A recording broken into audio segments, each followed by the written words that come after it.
Bonjour mon petit chifle, Amber here with November my November reading wrap up and my December TBR.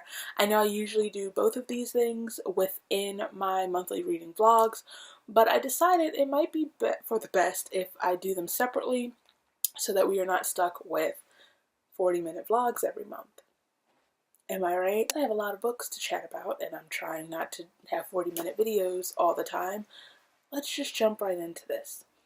So in November, I read a total of 6 books, or finished a total of 6 books, which is pretty impressive, might I say, for me recently. I only hope that the momentum keeps going. So the first book that I finished was an audiobook, actually, and I finished listening to Baby Teeth by Zoya, what is the author's name? Zoya Stage. I started listening to it in October as one of the spooky Halloween books that I wanted to listen to, and it carried over into November, obviously. And I really enjoyed the book. It is a story, it's told through the 2 perspectives of a mother and a daughter, and it's basically, oh, it's so hard to explain. It's actually really hard to explain without giving spoilers away. Let me pull up the synopsis. Also, because we all know how great I am at summarizing books. It says, meet Hannah. Hannah. She's the sweet but silent angel in the adoring eyes of her daddy. He's the only person who understands her, and all Hannah wants is to live happily ever after with him. But Mommy stands in her way, and she'll try any trick she can think of to get rid of her, ideally for good. Meet Suzette. She loves her daughter really, but after years of expulsions and strained homeschoolings, her precarious health and sanity are weakening day by day. As Hannah's tricks become increasingly sophisticated, and Suzette's husband remains blind to the failing family dynamics, Suzette starts to fear that there's something seriously wrong and that maybe home isn't the best place for their baby girl after all. I gave it a pretty high ranking. It reminds me a lot of We Need to Talk About Kevin. I think that's based on a book, but I've only seen the movie with Ezra Miller and Tilda Swinton, and it's kind of very similar. I enjoyed the fact that it was told through both perspectives. Listening to it was an experience. There were a lot of moments where I was just really stressed out and just on edge, and I remember there was a certain scene where Hannah did something to her mother, and I had like a very real life visceral reaction. It was awful. I had to stop reading.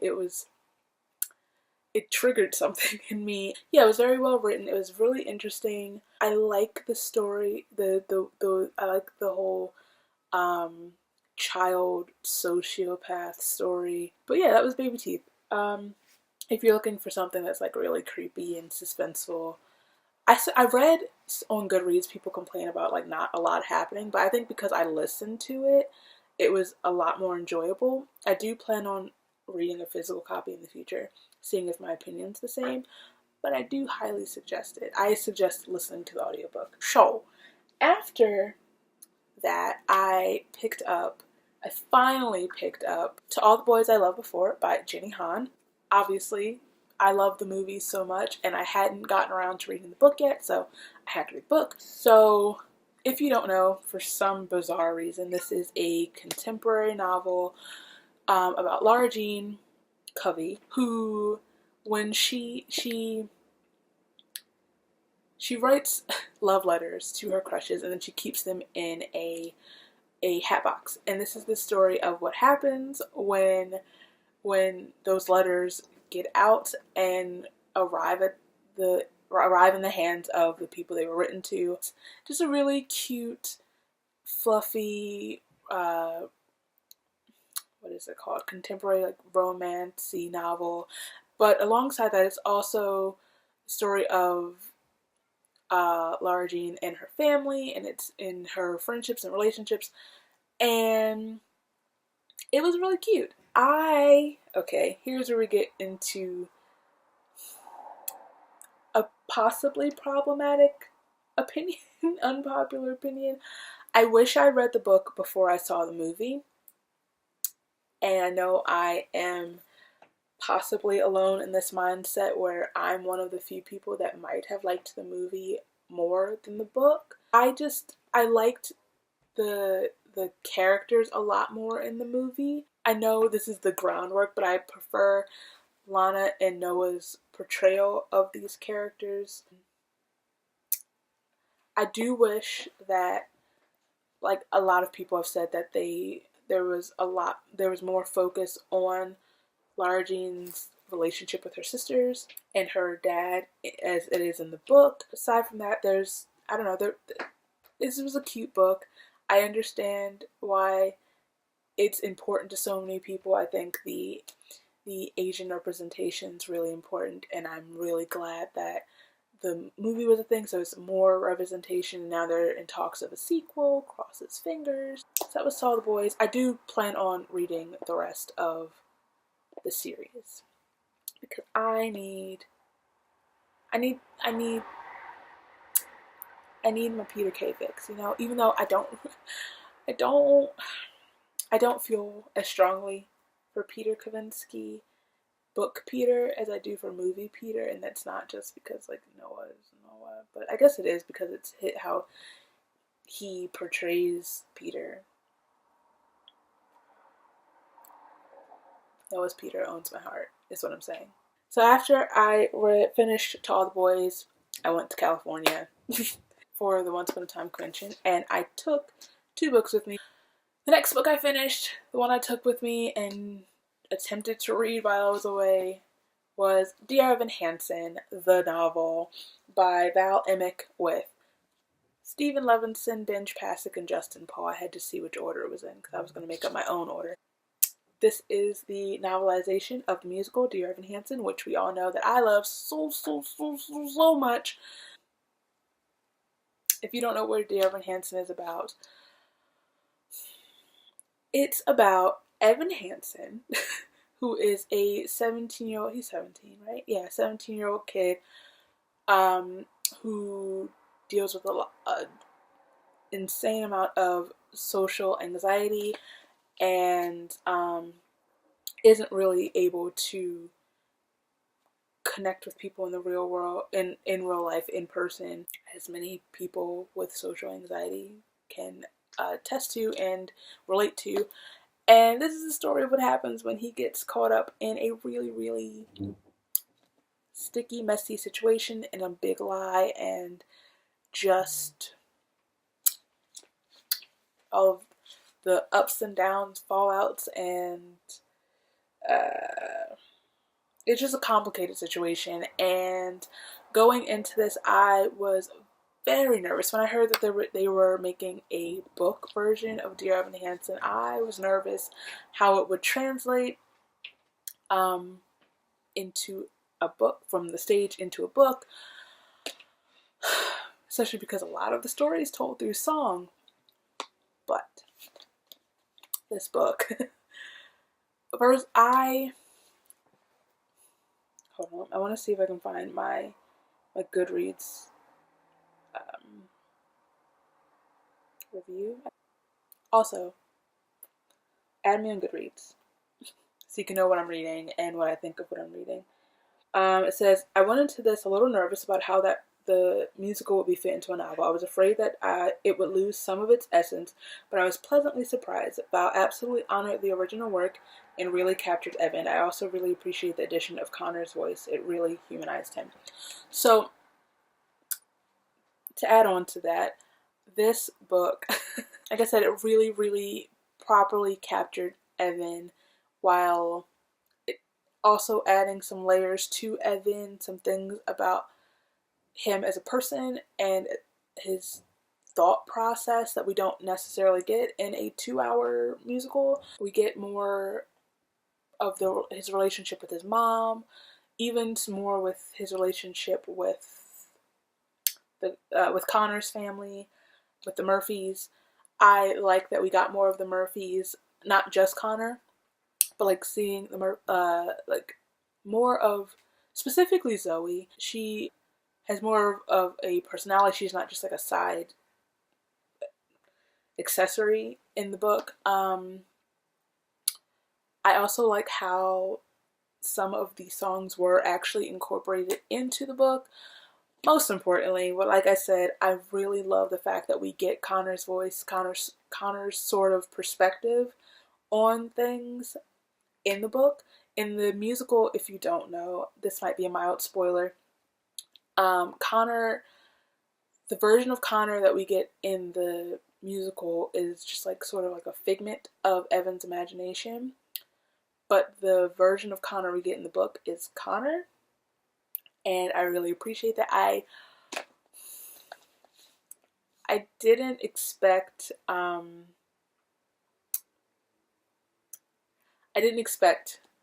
I just love Connor. Connor Murphy deserved better. Connor Murphy deserved the world, okay? And I'm sad. This is an emotional book. It's an emotional story. Obviously, the musical, I cried throughout the entire. I cried so hard when I went to see the musical that I had to like take 30 minutes after leaving the theater to just kind of re-enter my body and just reacclimate myself with my surroundings. It's like you can't continue walking through Manhattan sobbing. It's, I mean, I guess you could, because if there's any place that you can, it's Manhattan, but it's very emotional. I think it's very important. The conversation about mental health, not just mental health, but like, I don't know, just connecting with people and just, I read the book, go see the show, listen to the cast recording, thank me later.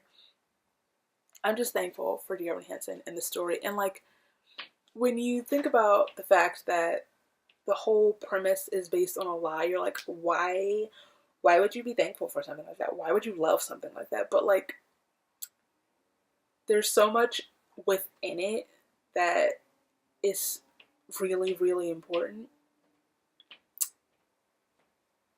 I'm going to stop talking about Dear Evan Hansen.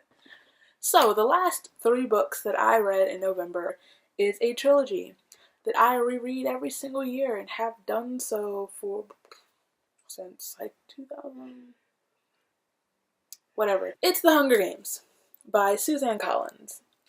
I have now reread this trilogy 9 times, or read this trilogy 9 times. 9. And I never get tired of it, so that's saying something, right? I don't have to tell you what The Hunger Games is about. You should know. If you don't,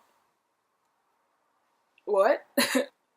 But I do just want to briefly say I just love these books so much, and they never get old, and I can't wait for the 10th round of The Hunger Games, and I just think I think the stories sort of like resonate now more than ever, because like we are heading towards Panem and Sir I don't speak Latin. This is our future if we don't like do something, y'all. Like, I used to joke about that, but I just reading the book, and then you look at the news and you're just like,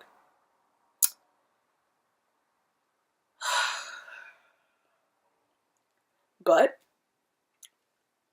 the corrupt capital was taken down by a 17-year-old girl, so come on, kids. It's up to you. So those are the books that I read in November. So now we're going to chat about the books that I am reading and plan to read for December. Now, my reading goal for Goodreads for 2018 was 50 books.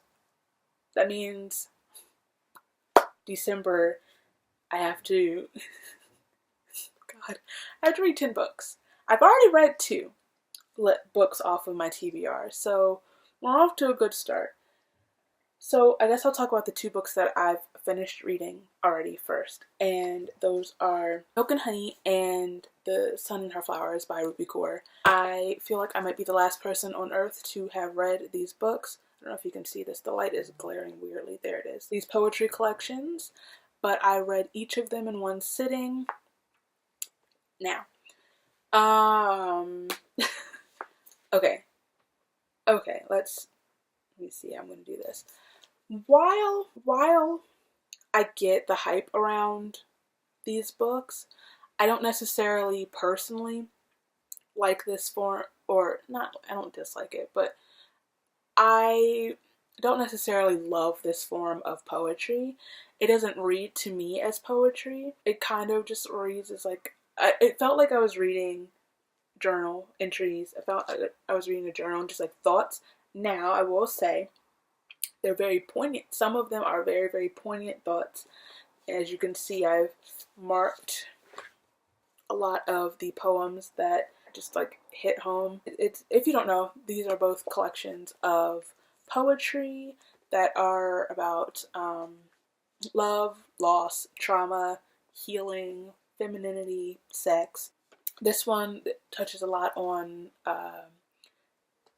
immigration and the refugee experience, as well as all of those things that I just mentioned.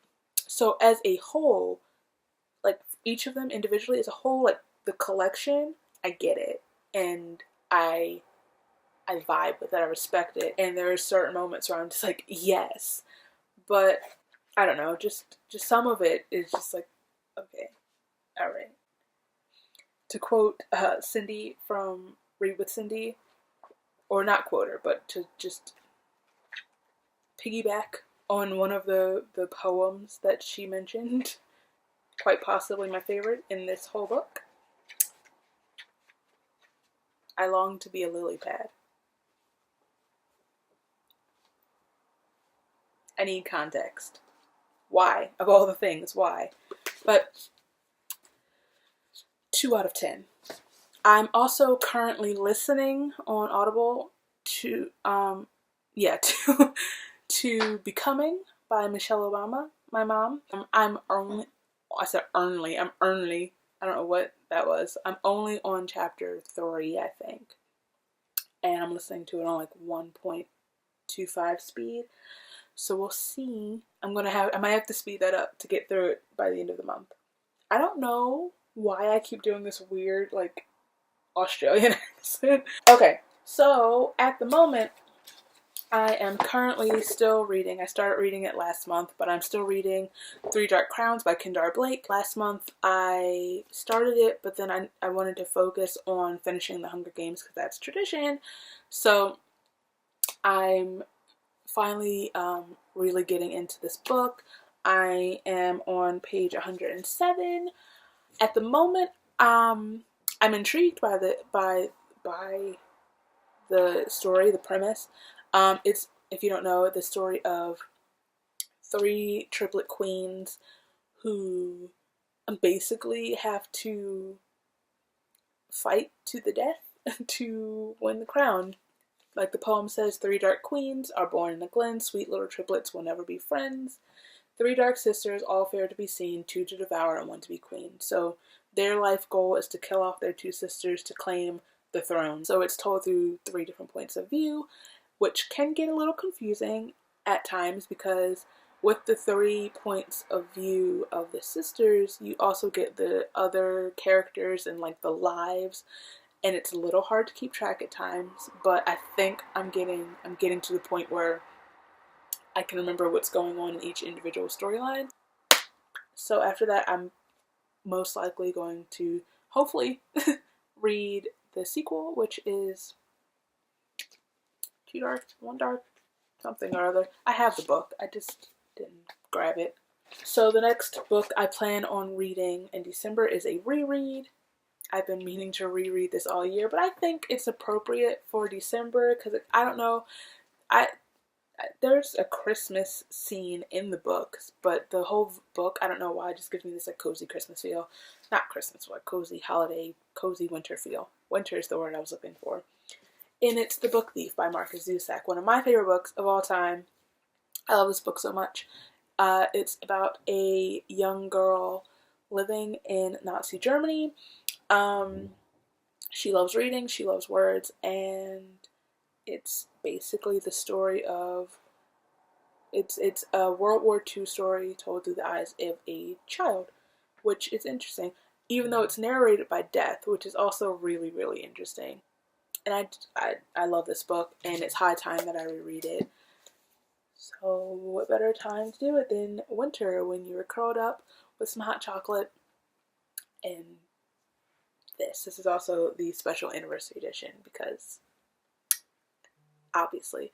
I also really, really love the movie, and I watch it all the time. Like, all the time. Also because it helps me go to sleep, so. Okay, another book that I don't know if it's wintry or cozy. It's probably not, I don't think it's cozy at all, but the cover makes me feel wintry for some reason. And it's The Crown's Game by Evelyn Skye. I've had this book for a while now. It was a part of one of my book outlet hauls that I'm just starting to get through, or not even get through, because this is maybe one of the first ones that I'm picking up. It says, Vika and Dravia can summon the snow and turn ash into gold. Nikolai Karamov can see through walls and conjure bridges out of thin air. They are enchanters, the only two in Russia, and with the Ottoman Empire and the Kazakhs threatening the Tsar. Threatening, my God, the Tsar needs a powerful enchanter by his side. And so he initiates the Crown's Game, a duel of magic skill.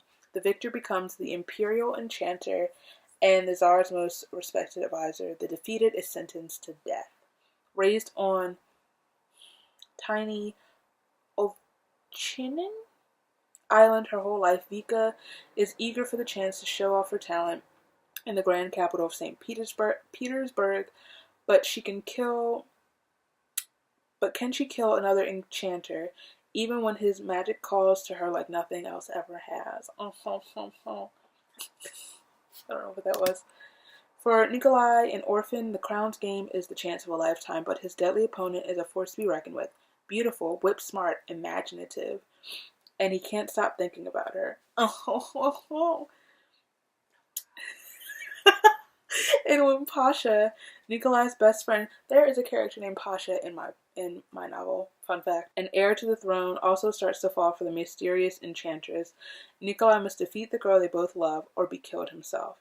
As long-buried secrets emerge threatening the future of the empire, it becomes dangerously clear. The Crown's Game is not one to lose. Oh, we love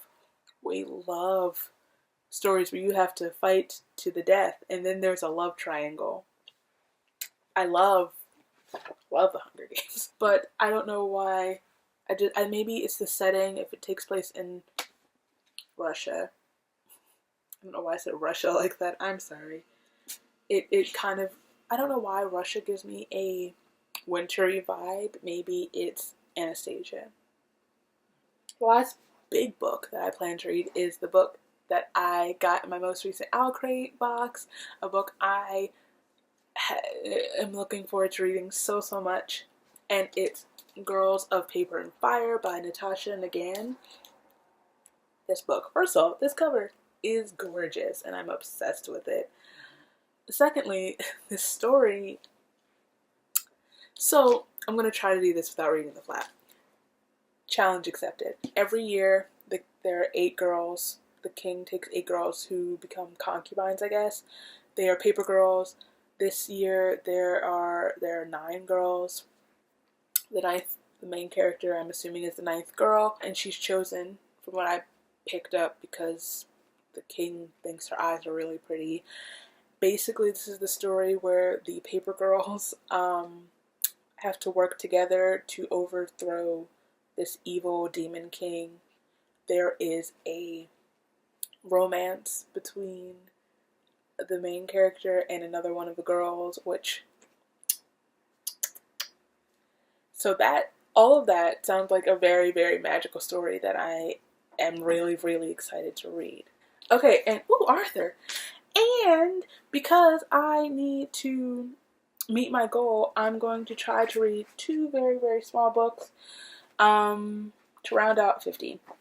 The first one's another one from one of my book outlet hauls, and it's The Crying Rocks by Janet Taylor Liesla? I don't know. It says, Joelle's height and dark skin set her apart from everyone in Marshfield. It's no secret that she's adopted, but where is she from? Aunt Mary Louise says she came from Chicago on a freight train, but the story doesn't sit right with Joelle. There's something more. She feels it. Carlos, the quiet boy in Joelle's Spanish class, sees it. When he tells her that she looks like a girl in the town library's old mural of Narragansett Indians, Joelle can't help sneaking a look. She's surprised by a flicker of recognition, and when Carlos tells her about the Crying Rocks, where the ghosts of Narragansett children are said to cry for their lost mothers, Joelle knows she must visit them.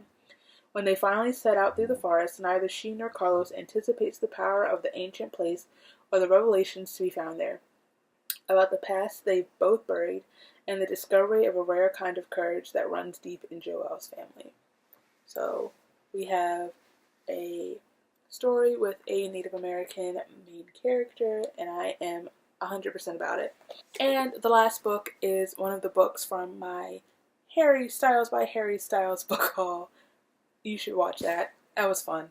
And it's Her Body and Other Parties by Carmen Maria Machado. And these are a bunch of short stories. It's a collection of short stories. In her electrifying debut, Carmen Maria Machado blithely demolishes the borders between psychological realism and science fiction, comedy and horror, fantasy and fabulism. Here are 8 startling stories that map the realities of women's lives and the violence visited upon their bodies. Earthy and otherworldly, antic and sexy, queer and caustic, comic and deadly serious, Her Body and Other Parties enlarges the possibilities of contemporary fiction. So I'm looking forward to reading this. I think one of the stories is based off of Law and Order SVU, and that may or may not be the reason that I bought this book. So that was my reading wrap up of November and my TBR of December. Cross your fingers that I get through all of these books. I mean, if I manage to get through these books, this might be my best reading month, like, ever. Anyway, thank you for watching. If you like this video, and I really, really hope you did, please give it a thumbs up. If you like me, feel free to subscribe. All my places are down here, so you can follow me, and I'll follow you back. And we can be buds, and I'll see you very soon.